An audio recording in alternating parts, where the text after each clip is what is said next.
Welcome to part two of onboarding. This is part of a sub-series in February on development plans.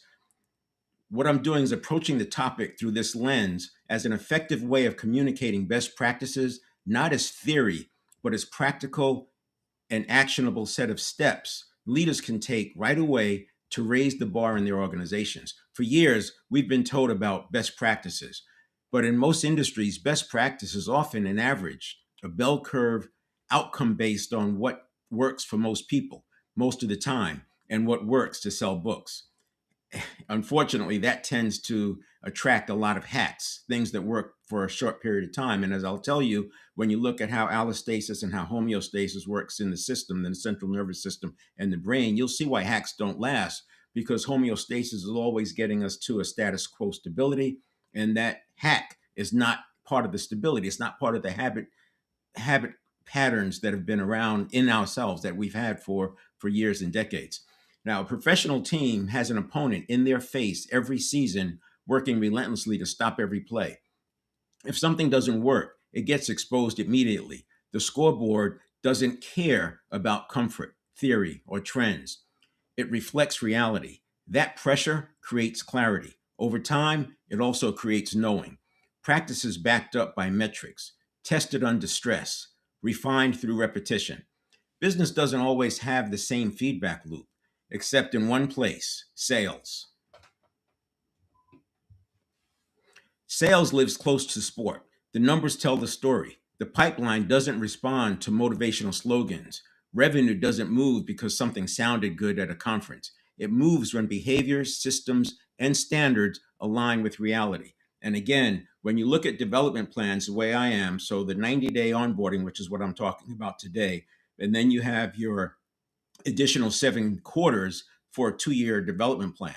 Obviously, at the executive level, there are going to be fewer touch points in that 2 years than you would have it as a frontline person straight out of school.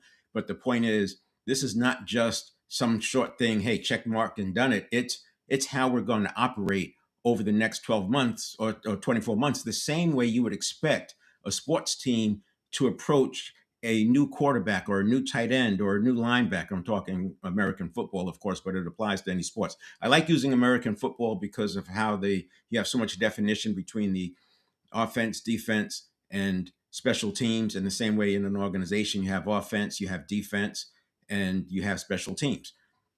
And you can cut that any way you want. But I would look at the revenue side as offense, the expense side as defense, and the project teams, et cetera, and research as special teams. That's the way I look at it, but you can do it any way you want.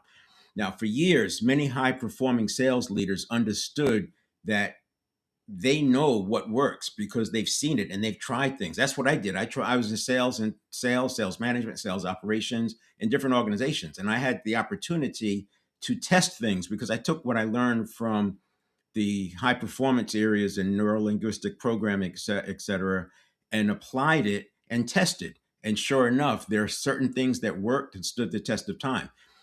In the end, I had a 15-year stint where I built 7 high-performing teams, built, maintained, and then moved on to the next initiative. And I was using best practices that actually worked. Now, I'm not saying that I'm giving you what I did, but I had a way of measuring the best practices from books like Multipliers by Liz Weissman, Great, Good to Great, and Great by Choice by Jim Collins. The Eighth Habit by Stephen Covey. That's a book not too many people think about because it wasn't as easy, 1, 2, 3 step formula as Seven Habits. But Seven Habits is also in that group. And then there are books around emotional intelligence. When you take all of those together, what you find is there's a bit of a bell curve of the things that are set across all. What I also like to do is look at it against martial arts and military special ops, because those two have been high performing, have created high performing people for centuries. And when you put all of that together, you see the edge of the bell curve that works on a bad day of a bad week. And that's my litmus test, if you will. Now, many of these sales leaders who knew what worked and they were attempting to convince others that this is a faulty strategy and this is the way we should be going, and they end up getting sidelined because it doesn't fit the narrative.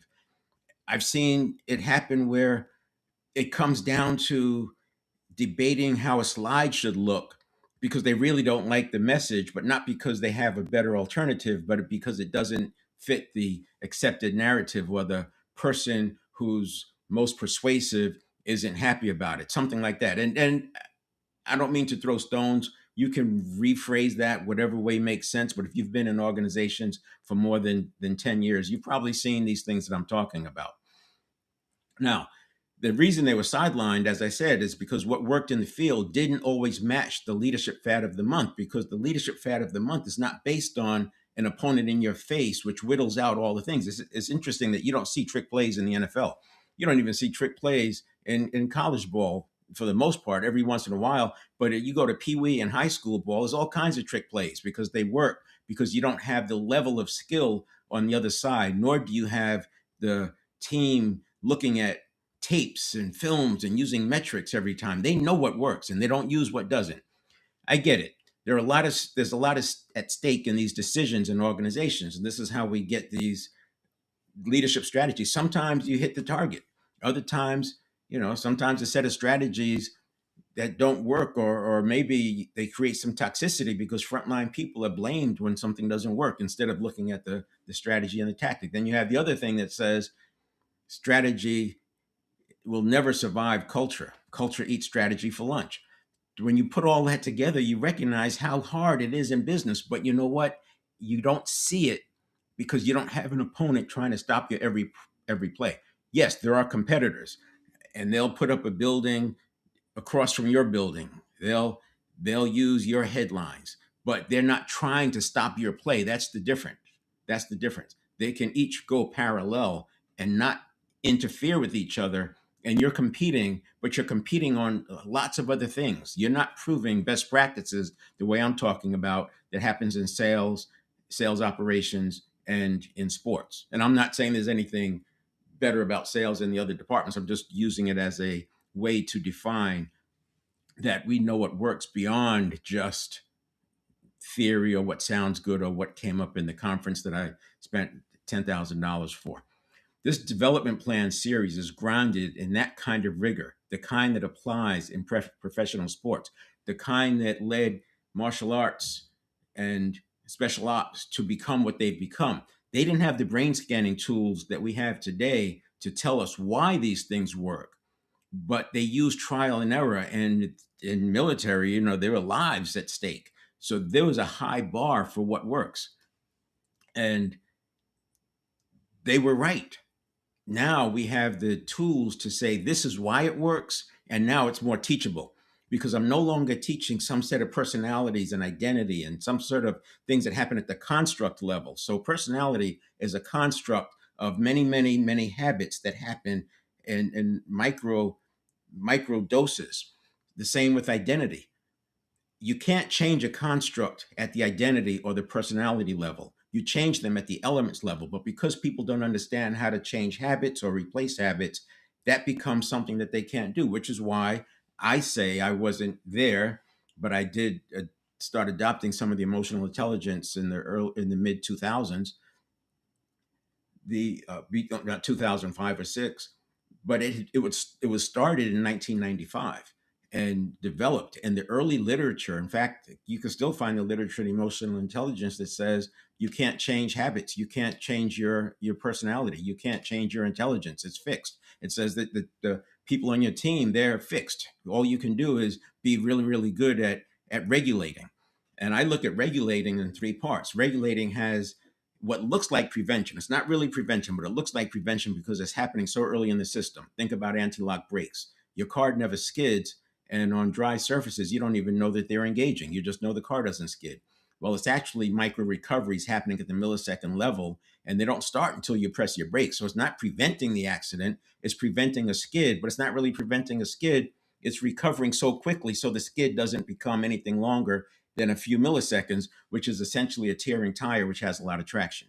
Then there's the middle part, the modulation. I talk about emotional modulation.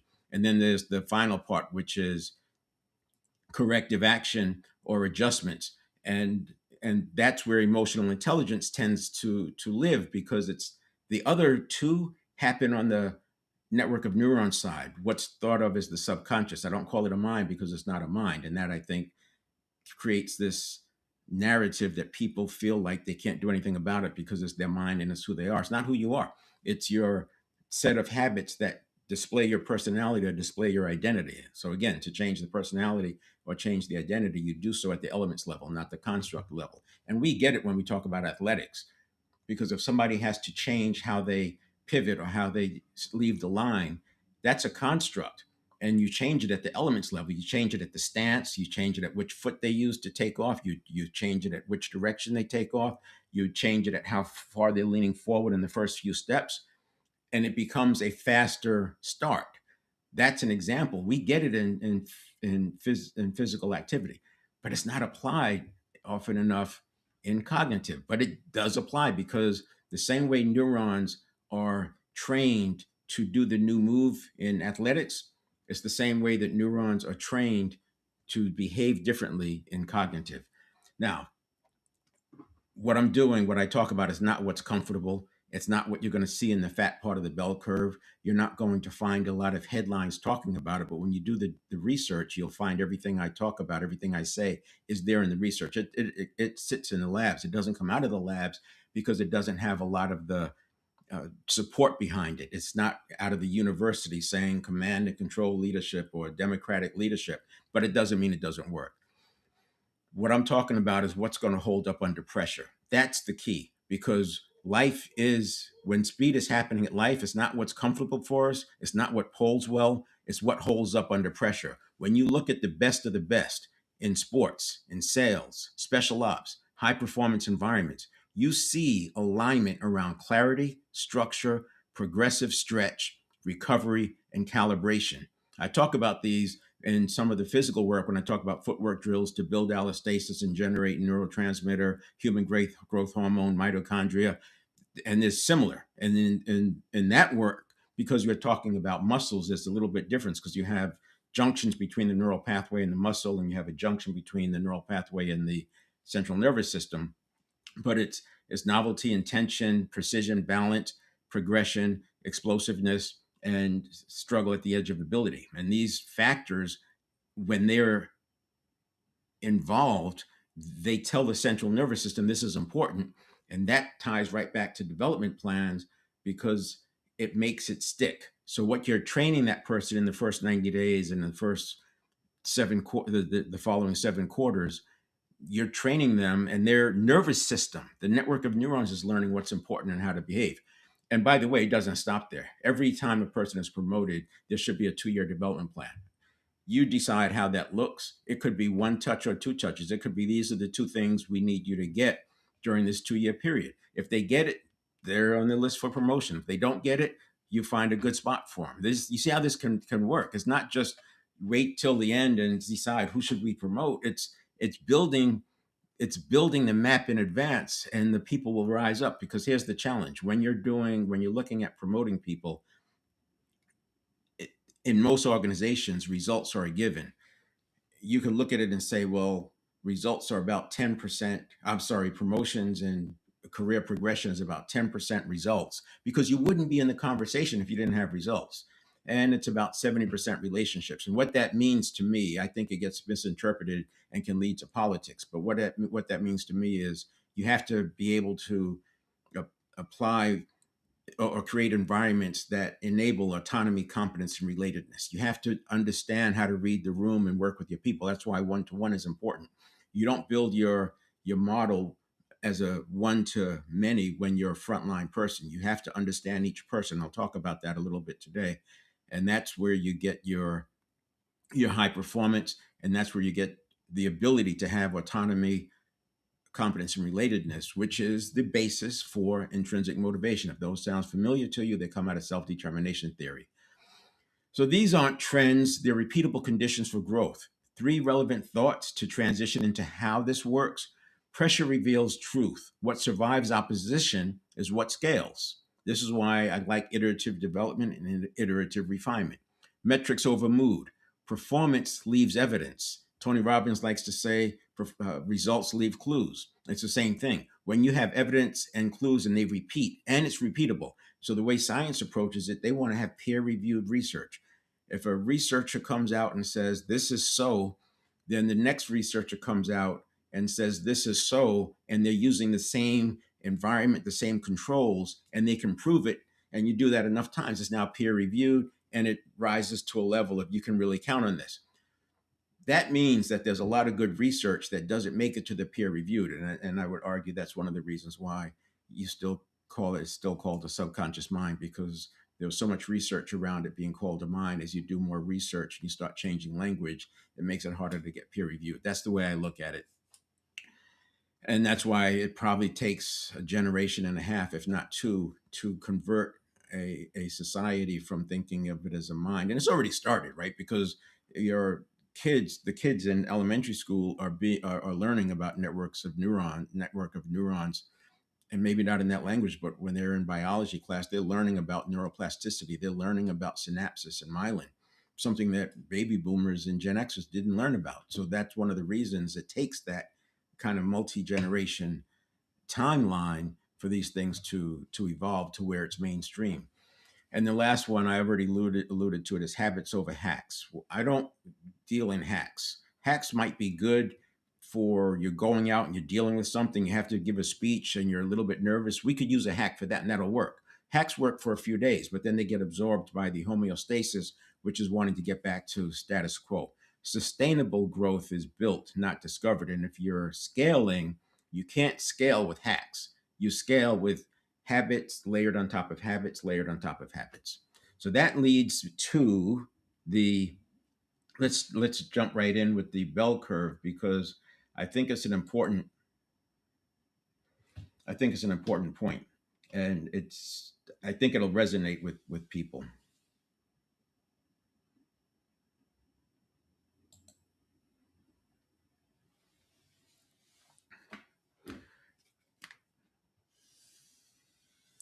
What I was suggesting is, and this repeats over and over. That's not. It's supposed to be a perfect bell curve. I wasn't really paying attention when I drew it. The This repeats over and over. So you have that center mass there.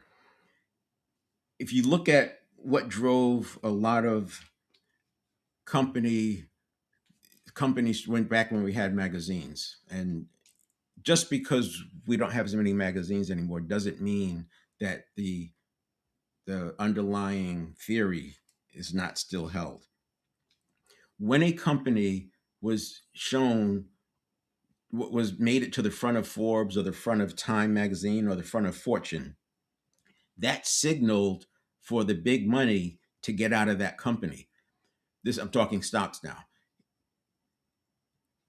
One is because when that company hits the front cover, you can sell and tell the general public that this is a great company, invest in it, and that provides buyers for the big money to get out.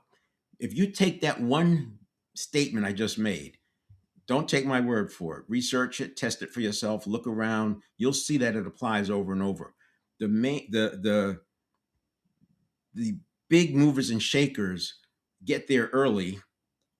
They don't tell you what's going on until they're moving on to the next one, and then that bell curve becomes the best practice. Meanwhile, if you have the plus side here and the minus side here,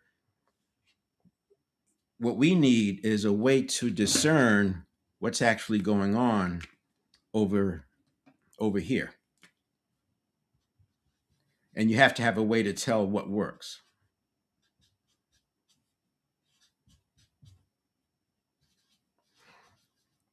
But I also like to look at what's going on over here.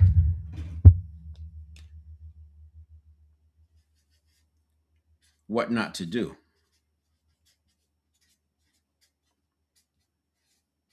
I think you need both of these, because you don't have the opponent in your face every season, every day trying to stop you, but you can look at other factors and start coming up with what I like to call near principles. That's why I like the books Good to Great, Multipliers, Great by Choice, Seven Habits of Highly Effective People, because so much research went into those books, and these people were actually doing the work, especially in with Stephen Covey. He was a professor, but he would go out and work with companies, and he would pressure test his Seven Habits of Highly Effective People, and you could see over the time, over the years, the results happening. So yeah, it's a book from the 80s, but it still applies today, the same way that Dale Carnegie's book from the 1930s still applies today, because people are creatures of habit. When you look at it this way, I would say you have a lot of hacks that live in this center part of the curve. So we've got to get away from that. Now, this today's topic is going to be about actionable and practical steps that we can take with onboarding. And we'll talk about a few things. One is blue,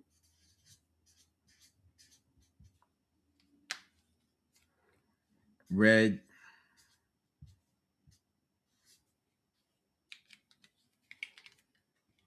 and white language.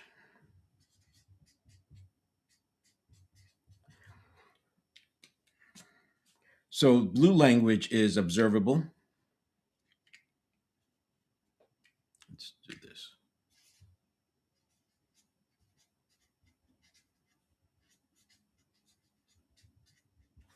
Red language is it's descriptive. It's like adjectives.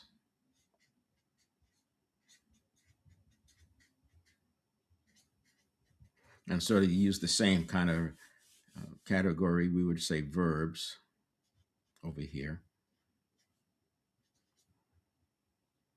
And this is absence.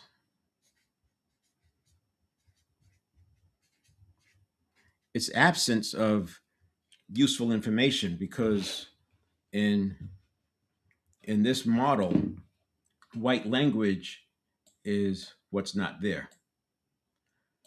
You're describing using either the DIS modifier or the UN modifier or something like that. You're describing what doesn't exist. So if you say a person is dishonest, you're saying it doesn't. How do you make a picture of that? Now, and that's not the best example, but if I say the person, they're not a team player, well, what are they? Maybe it's because they're doing so much work on the cutting edge and they don't have time for the team. You don't give the person information over here. This is, and it's, by the way, it's not good or bad. You could say that the person, I want to promote them because they don't create waves. You're describing what's not there. They don't create waves. But suppose this person doesn't do anything. Suppose it's a milk toast person and they don't do anything at all. This is why white language is to be avoided. The red language, adjectives, is describing something, but it doesn't tell the person the behavior. And because people, especially in the first 30 days, and that the reason we have the onboarding is because you extend that to the first 90 days. So I talked about allostasis. Remember, the allostasis keeps us going up, whereas the homeostasis wants to be efficient and level us off. So if you use red language too early and you say you're doing a great job, this levels off, because the internal drive that's making this person want to please and want to learn in those first 30 days, it's satisfied. Think about it. Dopamine, yes, it's the habit formation neurotransmitter, but when you look at under the covers, dopamine is the pursuit. It's the anticipation of an outcome, and then serotonin is the good feelings that comes from the outcome. Now, neuroscientists will say it differently, but when you look at it that way, you recognize that dopamine is the pursuit for the with the anticipation. And the person took the job, they have an idea, they want to get promoted, they want to get this position, whatever, they want to have a favorable situation. So their internal nervous system, they're not even aware of this. It's the unconscious, it's the network of neurons. It is driving them to want to do more and learn more and give more. And when you tell them you're doing a great job, this levels off. So white language, red language is not good or bad. You could say this person is lazy. That's red language. You could say this person is motivated. That's red language. They're both the same.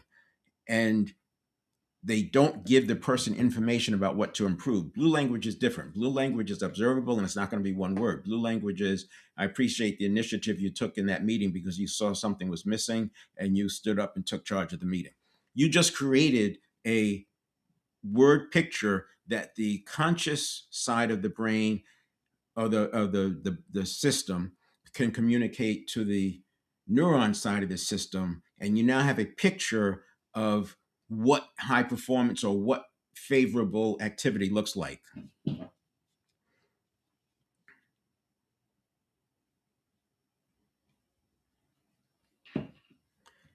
And again, blue language could be good and bad.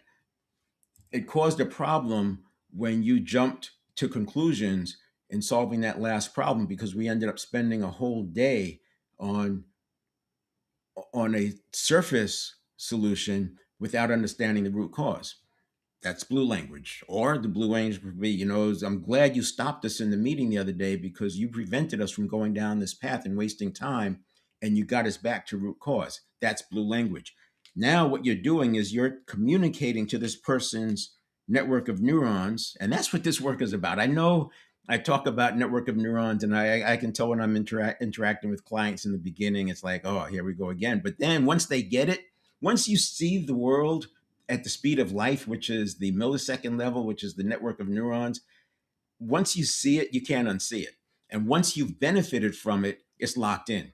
And because it's your life and you've been living with yourself all your life, you will have glimpses of how this applied to you. And as you start doing that, you'll see it. It's you can't not see it again.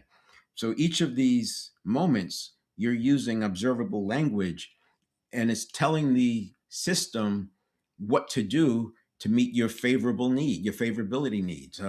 Serotonin. When you have too many dips on serotonin, people get despondent. You get peaks on serotonin, and this thing goes up. This is it's not related to this specifically, but it paints a picture. Think about the high performance salesperson, and if you've read any sales books, you know that high performance salespeople they practice their presentation, they use affirmations, they use visualization. You could say they get themselves psyched up the same way a team psychs themselves up. You would not hesitate to believe that you want to give an athlete their space, their bubble. You watch race car drivers, they're sitting there, their eyes are closed, they're visualizing the track.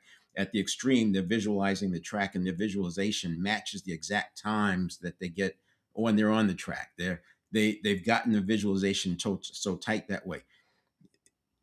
It gets into superstition stuff too, because you have players who wear their lucky socks, and I'm not talking about that. I'm talking about the what you might think of as psyching yourself up, but what I'm suggesting is also an implementation intention. It's a mental rehearsal. We talked about that a few segments ago. The reason I took this pause here is because if you have a sales organization or you have somebody who's going up to give a speech, a major presentation for the organization, be careful of how you interact with them, what you say to them.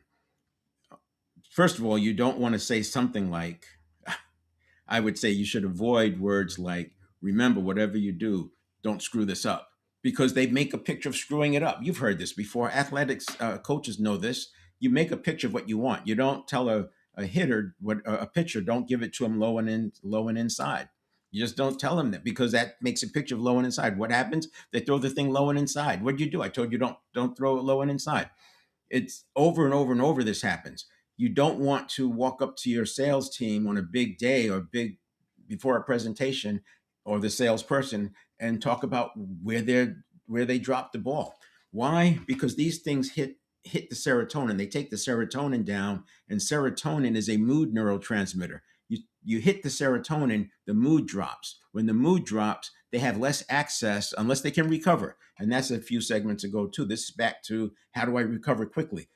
So people, high performers, cannot trust the external environment to treat situations properly, which is why they build, and what I talk about, and that's one of the things we do with development plans, we build micro recovery, high speed micro recovery, so you don't have that dip. That serotonin dip, when you feel it coming, you have a recovery to do. It's out of scope for this one, but that's how this comes together.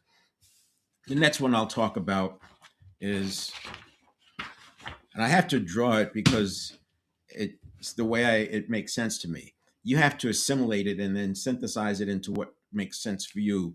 But here's the picture I use. Everybody's walking around with a set of skills, knowledge, and you could say capabilities. And in fact, your capabilities are include skills and knowledge, but also how well you use them. Because I talk about capability as demonstrated, and then how can they do it under pressure? Can they do it repeatedly? Those are the things we want to look for. This translates to a problem solving capability. When you put all this together, it's a problem solving capability. In other words, if they're faced with a problem, they have enough skills to get out of that problem. As a business owner, you can add network in there as well, or even a leader, you can add network, your team, who you have, your coaches, whatever. You have these to support your lifelines, right? They support you, and that helps you with that problem solving capability. Now, whatever that problem solving capability has a range. On a good day, it's here, and on a bad day, it's here, and on a bad day of a bad week, you may want to wait. You may want to wait until another day. So that problem solving capability has a range. Because it has a range and you're building an organization that can scale, I would say you want to avoid having plans that require the entire range of the entire best performance in that problem solving capability. What you want to do is have a buffer. So this would be good day of a good week. This would be a bad day of a medium week. And then down here is a bad day of a bad week. So we want solutions that can work even on a bad day of a bad week, because that builds some security and predictability and some consistency. And problems don't become catastrophes. They just become inconvenient. They stay as inconveniences. But then when you assign something to somebody, this is an empowerment model. When you assign something to someone, that's where you put in the buffer. You don't give autonomy at this level. You give autonomy at this level. That makes this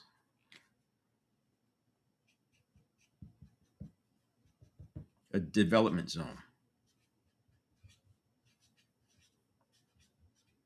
Too many people push the person up here, and then when it breaks, they go fix it. They break, and if it breaks too many times, they say this person's no good.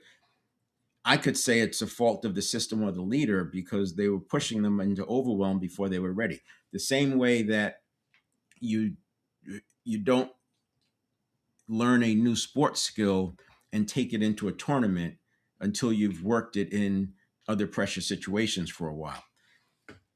For lack of research type metrics, I would say you assign at the 80% level of their problem solving capability.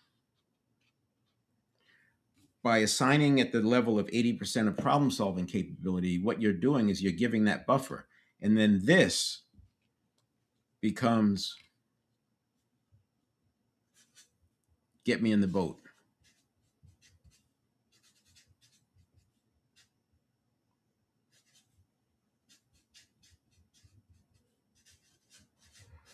See, that's why it's a development zone, because you can now put the person in the get yourself in the boat with the person, and by doing so you're able to pick up the ball and help them when it's needed, but you're also able to give them the autonomy and the freedom of action.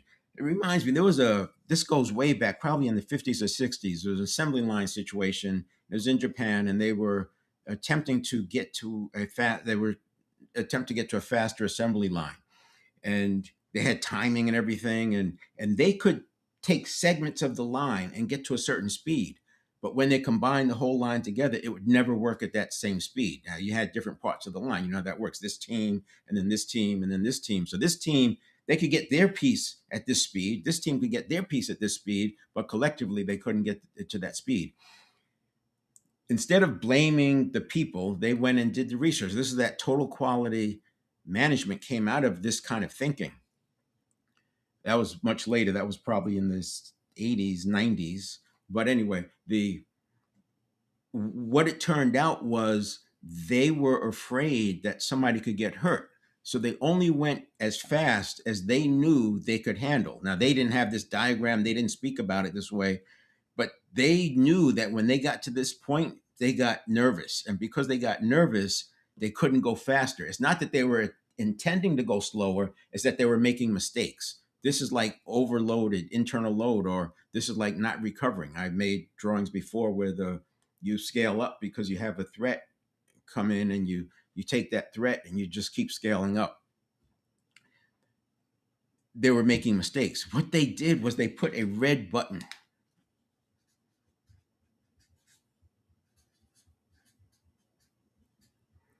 It's a panic button. And this red button, these red buttons were spaced along the assembly line. And everyone had the ability to, or the freedom of action, the autonomy, the authority to push that red button for any reason, no questions asked. And you know what? They got the speed up to the collective speed projection. Why? Because you took the fear load out of the situation. You got them out of fear and you got them into flow. You can take that same example and apply it to your development plan process, where you don't want people out there hanging out there where they're scared and nervous. And here's the challenge. Some of your highest performers are high performers because they learned great habits, but they learned great habits in a confined or controlled environment. Some of the best A students I've mentored had trouble articulating a point of view. They were so focused on not failing that they didn't want to say anything that didn't seem like totally acceptable to the people that were important in their mind. I had to work with them to have them give mini points of view and just practice it, and then express that point of view, and then give talks where they're talking about a point of view, and they grew and grew and grew so that their intelligence could actually come to the surface. So those are two different examples that comes into play here.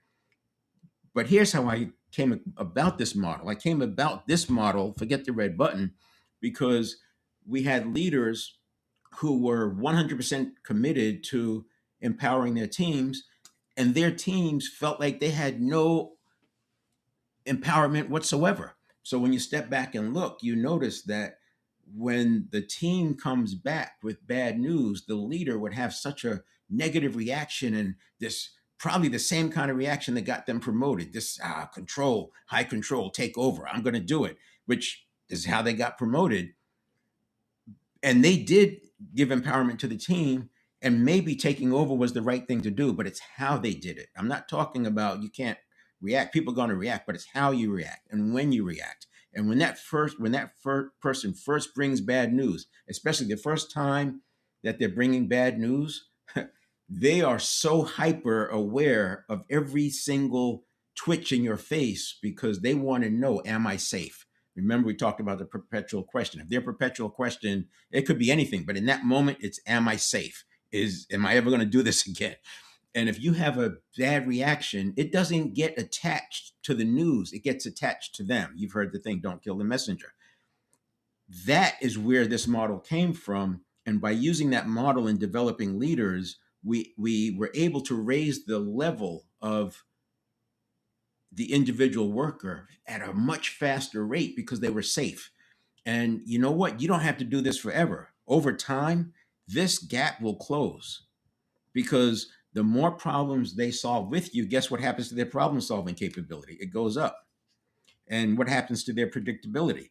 It goes up. And that's why you don't have as much of a gap there. So those are two areas that I would say you want to have as a backdrop, if you did nothing else but have a conversation, and I'm not saying use this drawing, but have a conversation like this with your leadership team, and start using vernacular that says, hey, where are these folks? Are you getting close to overwhelm? Are you getting close to their limit? Are they feeling safe? You start using language like that, I think you can get to a point where you can start making some good progress.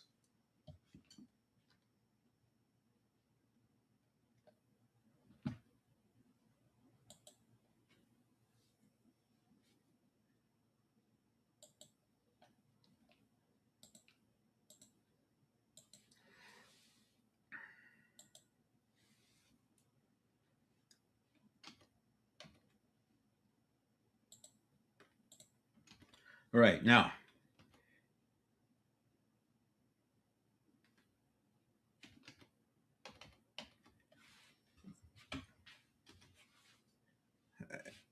this is aligned with emotional intelligence. I have this slide in here because I know people come in, this is the first time, but everything I'm talking about is aligned with emotional intelligence. Those are the four pillars: self-awareness, self-management, social awareness, relationship management. The departure is that when emotional intelligence was created, as I've said, they didn't have the benefit of the brain scanning tools to see what was going on in the nervous system. And we weren't as locked in as we are today, that the subconscious is actually a network of neurons. Once you know it's a network of neurons and you understand the role of myelin that it plays in getting your neurons to fire faster, stronger, with more accuracy and more reliably, and enough synapses to transmit that neuron signal to the next neuron.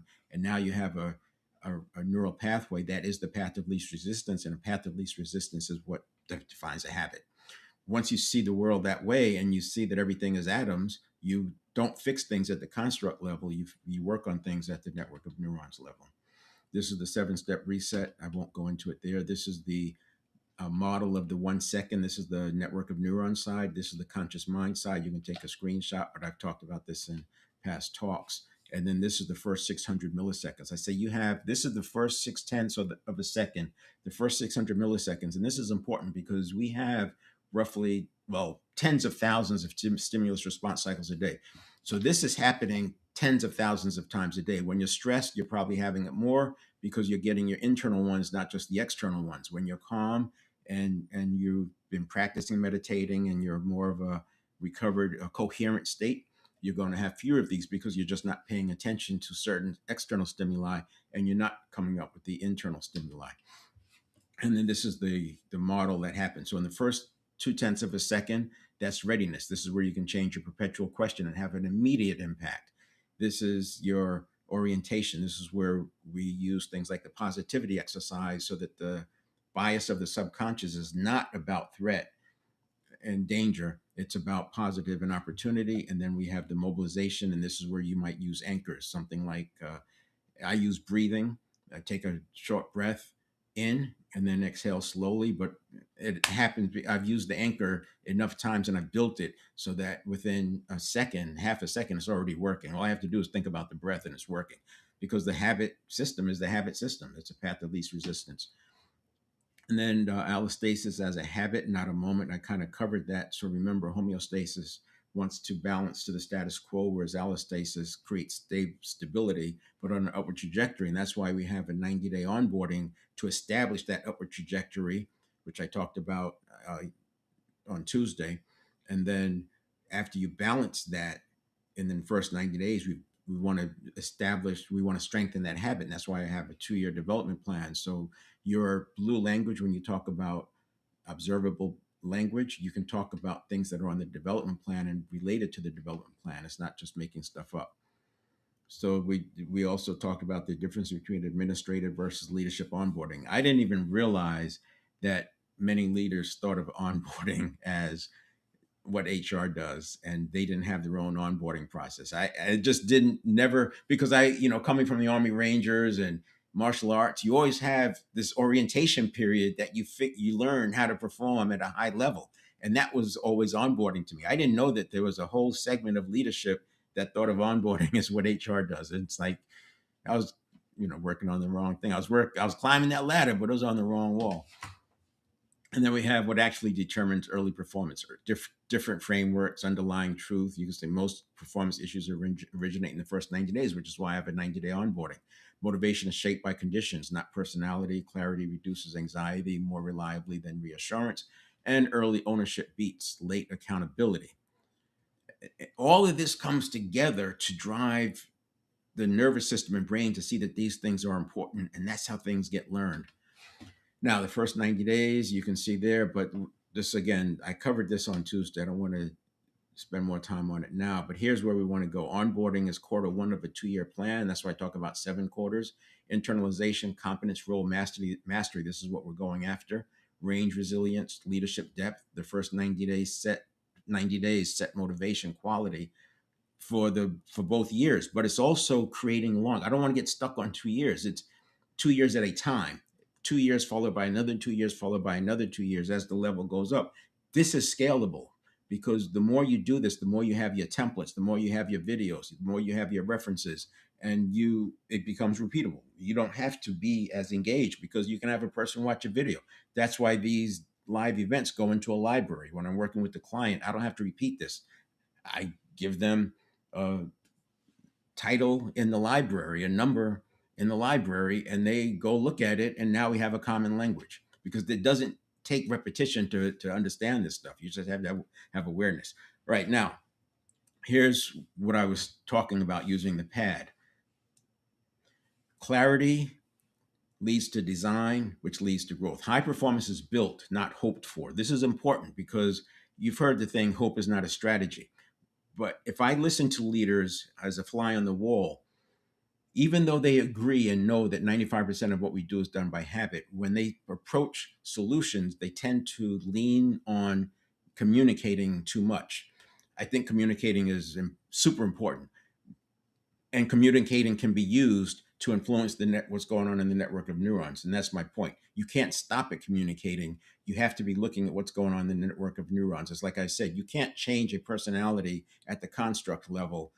You change it at the elements level, where the habits, because if I change the habits, the personality changes.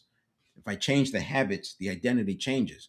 But if you change the identity, it's going to keep reverting back to the identity because the habits are the habits.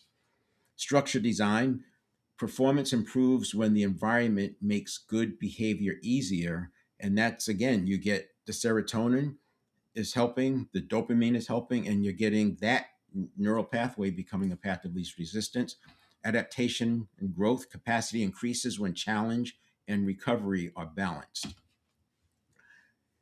What repeats becomes wiring. So this is what I'm talking about. This is why I go back to the network of neurons, and that's why I talk about the novelty, intention, balance, precision, progression, explosiveness, and struggle at the edge of ability. Because if you think about those 7 factors being involved as you're working through something, this is what they do in special ops. This is what they do with martial arts. This is how you build habits that work even when you're not there, and that's why we use blue language. Blue language creates habit patterns, so when you're not there, you still get it. If you use red language, the performance spikes when you're watching and it drops when you're not. If you use white language, you get disengagement because you're describing what's not there. When relationships are broken down, if you're a marriage counselor, you know that if a couple is using mostly they don't do this, they never do that, they don't do this, they never do, the relationship is broken down. It takes some serious work. Red language, you can correct from that easier than you can from white language once the relationship is broken down. It's a sign, it's a signal. Talent alignment, energy, strength fuels sustainable output. And this is that momentum. You're building that momentum, which is why I used the 90-day onboarding, and I've related it to the through hiker from hiking from Mexico to Canada, and they start at 8-9 miles a day. By the time they end that hike, they're doing 35 and 40 miles per day, every day. That's more than a marathon every day. Sometimes they'll do this for 10 days in a row before taking a break. And why do they take the break? Because they have to go pick up their mail. They're not taking a break because they need the break. You'll hear sometimes they talk about, I have to force myself to take a 0 day because they know they're going to need the recovery. That's that building on it. This is why, again, the 90-day onboarding to build that habit, and then the 2 years go on. And so that, if you're using the same analogy or metaphor of a through hiker, you have through hikers who have 3 or 4 big through hikes in a year. They're limited by the weather because they can't climb the passes in even the shoulder months of the winter because there's too much snow. But there's records being sought after to do 3 through hikes in 1 year.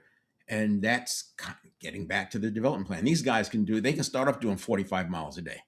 These guys who do these hikes like that, 30 miles a day is just, and they don't get hurt because it's built, and that's how allostasis works. It's the nervous system. You're not working on the muscle, you're working on the signal. And if you look at them, they don't look that different than they did when they started, because their musculature didn't change as much as the signal strength changed. And that's what we're applying here cognitively.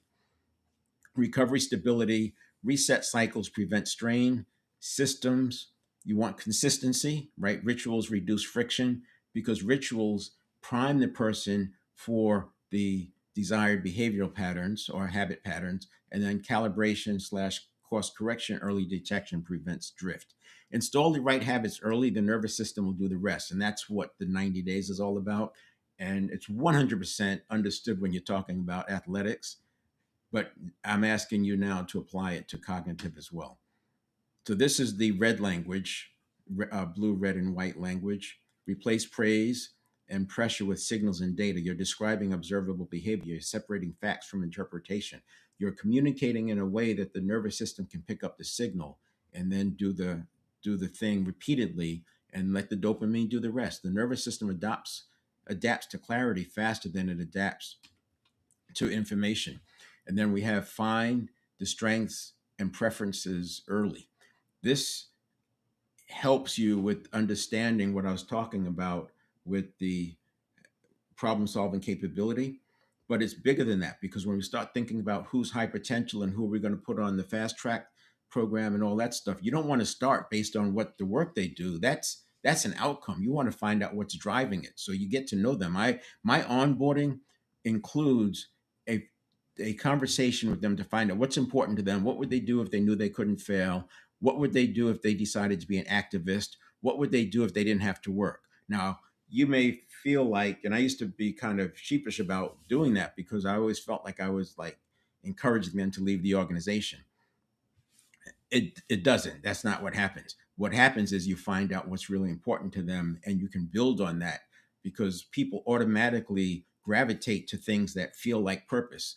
And even though there may only be a 10% overlap with purpose and the work you're providing or assigning, you can use this to organize the work and drive a lot of power into the relationship and into the action, because they can see that they're feeding their heart, they're feeding their purpose, even with just 10% overlap.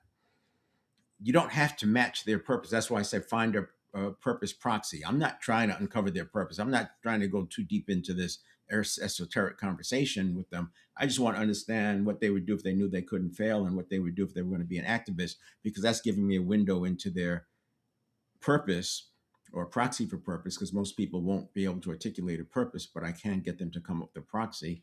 And that is why we have one-to-one leadership when we're leading teams. That slide gets to the one-to-one. And then this one too, this is the novelty, intention, etc., that I talked about, the 7 factors. You want progressive empowerment. This is like the through hiker. And the through hiker, they do have plans in place. They have support teams helping them. So if they get hurt, there's things they can do. That's like the red button. You can use these ideas and apply them in your organization. I'm going to leave it there. We'll pick up and I'll spend more time on the onboarding tomorrow. But for now, let's just say that we're focusing on making sure that we leave the comfort. We have what it takes to leave the comfort zone, navigate through the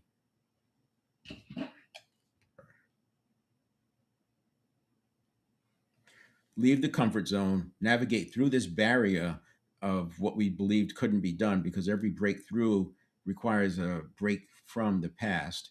And this barrier creates a lot of cognitive dissonance, because we're not supposed to be able to do it.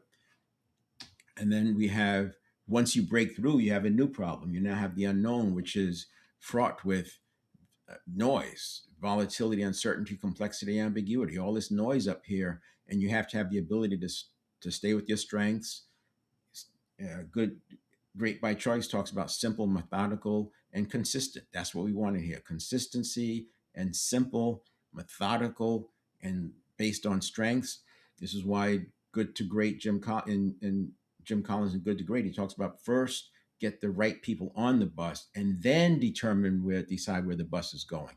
When you look at high performing teams, they don't come up with they may have the vision, but they don't come up with the tactics until they have the right people, because there's three different ways to get there, and maybe there's three different things that need to be done before the vision, but you can sequence them differently. And that's where this comes in. All right, so I do live events every Monday to Friday. In February, it'll be Dynamic Leadership, as will March, Dynamic Leadership. And on Wednesdays, I do an Ask Me Anything on LinkedIn, so you can join and have your questions. This is where I want to apply the dynamic leadership to your real situation. So bring in your questions. Simple, easy, doesn't matter. It could be what you're going through. It could be something you want to do with your team. It could be something they're not getting. Just whatever it is, we'll talk about it. And then I do have a workshop coming up on the 26th of February. This is 4 Pillars of Self-Mastery. Dynamic leadership cannot be done, in my opinion, without having self-mastery, because you're going to be susceptible to being triggered. And if you get triggered, you can't read the room. So that social awareness falls down. You can't do the relationship management because you're worried about your own safety. And you can't work in that interdependent kind of mode when you're not safe. So we have to get the self-mastery done first, so you are stable. And it's not stable because you're suppressing these impulses. It's not, it's, remember I talked about there's three ways to look at regulation. It's the near prevention, because it's not really prevention, it's just such fast recovery that it looks like prevention. And then you have the modulation, which is a little bit later in the cycle where you have to adjust things. And then the last part, because once it hands off from the network of neurons to the conscious mind, it peaks and your ability to impact drops. So we want the leaders to have fast recovery, and that's the 4 pillars of self-mastery. And this is not about success or business. This is about getting good at life. People have looked at success principles and thought about it as this is too much like work. This is about getting good at life. I don't care what you do or what your plans are for post-retirement. Having a mastery of self is going to make your life better. You can take that to the bank. I will see you tomorrow, 7 o'clock, and we'll finish up the onboarding. I have a few more examples to give on onboarding, and we'll start segueing into development plans for the next 7 quarters. We'll see you then.